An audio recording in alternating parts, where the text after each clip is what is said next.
After public suiting or attending a convention, your fursuit is often going to be a sweaty, stinky mess.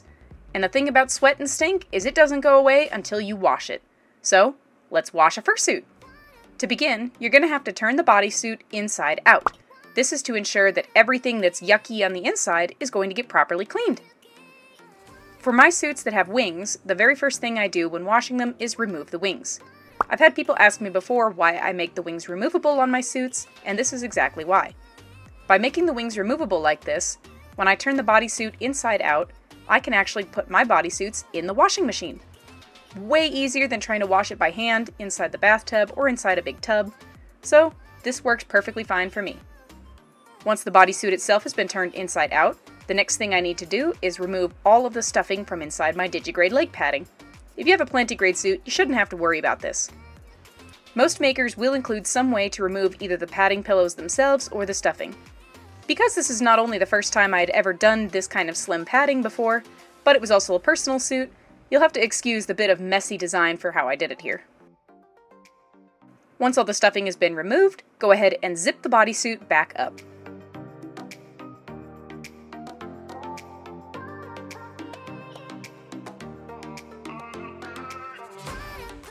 With everything zipped up, it's now time to put it in the washing machine.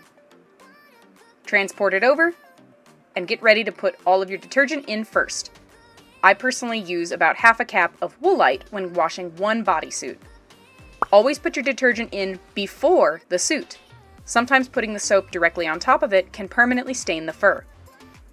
I also like to use just a little bit of fabric softener to retain that beautiful softness to my shorter furs. And I also put in a couple extra scent beads that I did off camera. These are totally unnecessary, but I like the way they smell. Next, lightly pack the suit into the washing machine. I had a couple paws that I needed to wash as well, so I'm going to go ahead and toss them all in. I try to use as little water as possible and reduce my waste. With all this done, close the lid and begin the settings. You want to make sure that your washing machine is always set to cool darks. Never ever use hot water. The hot water can damage and permanently destroy your fur fibers.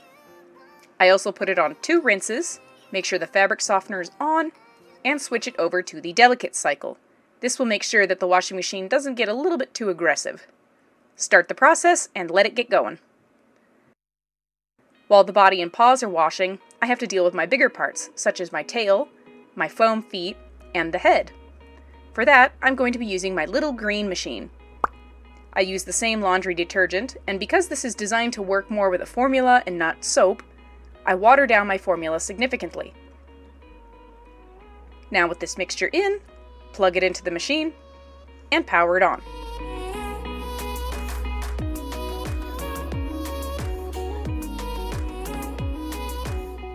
You'll have to give the nozzle a couple little squeezes just to make sure that the water and soap mixture is flowing through the handle, and then begin washing the suit.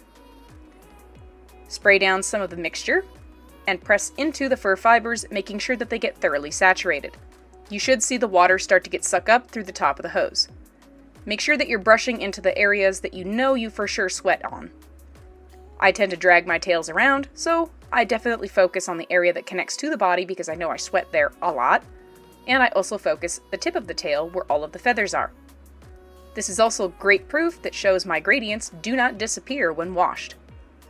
The slight discoloration that you're seeing is simply the minky flipping over. Minky tends to change color when it's flipped one way or the other because the material flows in a specific direction. I went over these areas 2 to 3 times off camera. I also sprayed down the insides of the foam feet, which when it comes to commissions, these parts are totally lined so you can clearly see how well they get cleaned as you do them. This was a personal suit, so I wasn't super worried about it looking the absolute best on construction because it was part of a learning process. Don't forget to clean the outsides of the feet as well, making sure that you're going with the direction of the fur, and clean those beautiful feet bottoms. Look at how cute and shiny they are. Next comes the head. The first thing I always focus on is the inside of the head because this is where most of your sweat is going to be concentrated. Keanu has a slightly removable balaclava because I like to tuck it into my under armor, so I need to fold that out of the way, stick the nozzle inside, and thoroughly saturate it with water. making sure that I'm pressing hard as I'm going around all these edges. I'm more so miming it here in this video because I had to pin him between my legs in order to get in there and make sure that all those little nooks and crannies were cleaned, particularly around the top of the head and the forehead because those are my primary sweat areas. Make sure you clean all the way around and then start moving on to the snout. This area tends to get booped a lot at conventions, so I always make sure I go above and beyond when cleaning it to get all the dirt and grime from people's hands off of it. Same with those nice cheeks. Look at all that water getting sucked up out of there.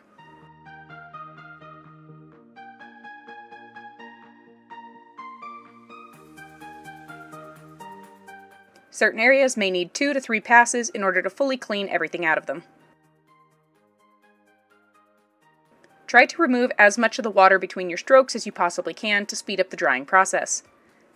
Most fursuit heads are made of foam, so you can go a little bit aggressive with them and make sure that you press into every nook and cranny to get everything nice and clean. Always check with your maker when it comes to airbrushing details, though.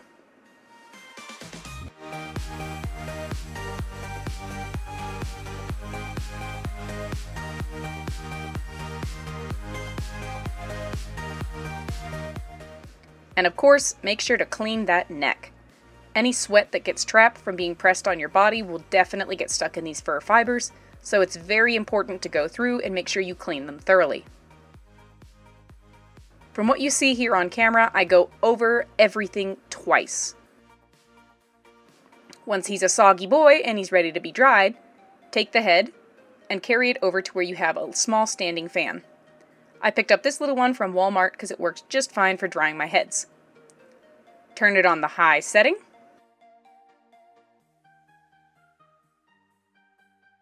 Make sure that it's sitting nice and upright, and then just position the head over the top, ensuring that the air is flowing into the head and through the balaclava.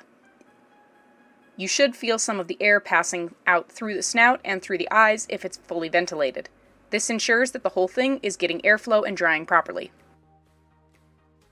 At this point, the washing machine was done, so I can remove all of my clean parts.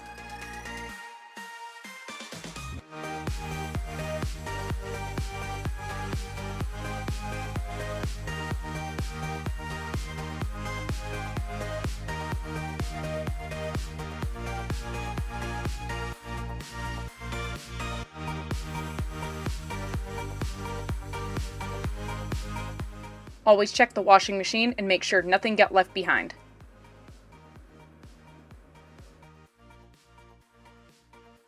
With my basket of moist fluff right now, the spin cycle has taken most of the water out of the suit, so we're ready to go ahead and turn it back inside out so that we can finalize the rest of the drying process. Unzip the bodysuit and turn everything back inside out. Now, once it's turned inside out, you'll notice that everything is all mangy and scruffy looking. This is totally normal after being washed because all the fur is wet and clumped together. In order to keep your bodysuit looking fresh and clean and pristine, you're going to need to brush it out after every wash. I usually hang mine up somewhere where it's just off the ground, and then take my slicker brush, making sure that I'm going to follow the direction that the fur flows, and I'm using the brush upside down. When fur is wet, it's a lot heavier, so you don't want to use the slicker brush to pull the fur fibers out, as it'll cause balding to happen much faster. Slowly work your way down the entirety of the bodysuit, brushing it out thoroughly. Look at the difference between brushed and unbrushed. Make sure as you brush the entire bodysuit, you're flipping and twisting areas, going into all the individual spots that they need to go into, and focusing on high friction areas such as underneath the armpits, the spine, and in between the crotch. As these areas rub together a lot while walking, you'll notice that matting will happen there the most often. The more care you put into taking care of it here, the less time you'll have to spend actually repairing these later on. Don't forget to flip over the bodysuit and brush out the backside as well. Brushing your suit after washing will ensure that it looks brand new for many years to come, and it will look the absolute best and feel great too. All of my suits are super silky smooth and they smell fantastic.